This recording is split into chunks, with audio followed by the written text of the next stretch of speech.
out in his corral area. So I just want to do this video about things that people say to me as a horse owner, or they think how horses should be treated. So the one thing I wanted to clarify is, as a horse owner, you do not have to ride your horse every single day. Now, I've always heard this from other people. In my opinion, that is not good, because if you think of yourself as having a job, would you like to work every day? Because a horse, their job is to obviously work and do that job for you, whatever that job might be. So as a horse, would you want to work every day? So it's the one thing that, I just want to bring to light. The second thing is that horses do not need supplements. Yes, they do. Certain horses may not need certain supplements depending on their hair growth, depending on their feet, depending on their food or whatever, but all horses in general need some sort of supplement even as they get older. So you definitely want to put that into your regimen. I find that a lot of people don't give their horses certain types of supplements, and the one supplement that I think everybody should be giving their horse regardless is definitely something for their legs. So like an MSM or Condority, something to help them with their stamina with their legs, because their legs are taking on all of these, we're working them pretty hard. So you really want to make sure you're taking care of that. The third thing that I noticed that people don't consider doing is giving their horses treatments. And what I mean by treatments is chiropractic treatments, possibly like a massage treatment, a myofascial release treatment. These are all things that you might want to include into your practice of owning a horse, because it does help them. Just like if you were sore and your muscles hurt, what are you going to do? You're going to go see a doctor, you're going to go and have some physical therapy, you're going to see a chiropractor, you're going to possibly have acupuncture, you're going to have massage. Well, the same thing with your animal. They cannot just go and work.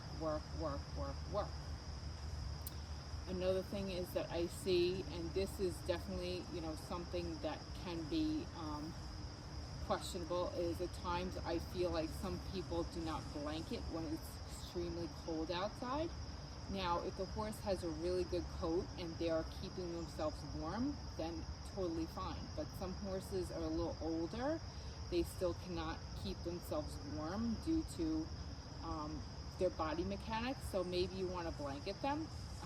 Other things that horse owners that I find that I think drive me crazy is that sometimes people just don't look at the small stuff. They don't notice how our horses are feeling. They don't really want to know. They just want to work them.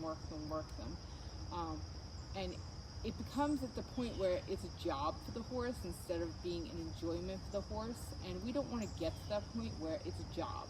We want to always have an enjoyment with our horses. And the other thing is that I want to bring into the mix, it's coming through right now, is groundwork is extremely important. We must do a lot of groundwork. If you want to have a relationship with your horse, it starts on the ground. It is not always under saddle. Sometimes we have to show them leadership skills. Sometimes we have to teach them how to halter correctly and put their head down. Sometimes we just even have to teach them how to just be a horse with a human as the individual who's riding you, and having respect. So that's why groundwork is number one. I don't feel like I feel like it's getting better over time, but I still feel like it's still something that everybody does, because it's just like, okay, well, let's just get on and ride. Most of the time when you see people, they're taking lessons, they're getting into horseback riding, it's all about the riding. It's never about understanding the horse. It's never about the horse's conformation. It's never about the horse's feet and what would be a good optimal foot. It's never about, look at the horse, should we blanket him or not blanket him? we learn these skills later down the line of having horses, or maybe, you know, you were fortunate enough to have a trainer or a barn that was had the facility to actually give you all these nuances and was able to give you that education.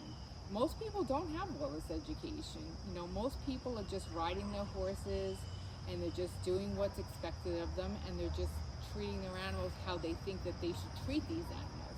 And it's just sad, because the other thing I want to mention is when we purchase these animals, you know, it really is until they pass on, I guess, unless you're going to sit there and sell it, you know, and obviously, you know, push the horse off to someone else. But like, if you're buying something a little bit older and it's in its 20s, please, you know, take into consideration that you should be having this horse for the rest of its life, you know, and there is a possibility any horse at any time can like be unrideable.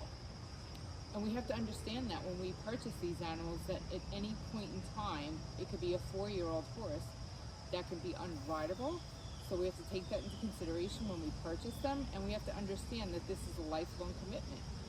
Same as if you had a dog or a cat, it's a lifelong commitment. And what are we going to do with our animals? We're going to sit there and we're going to bring them to the vet.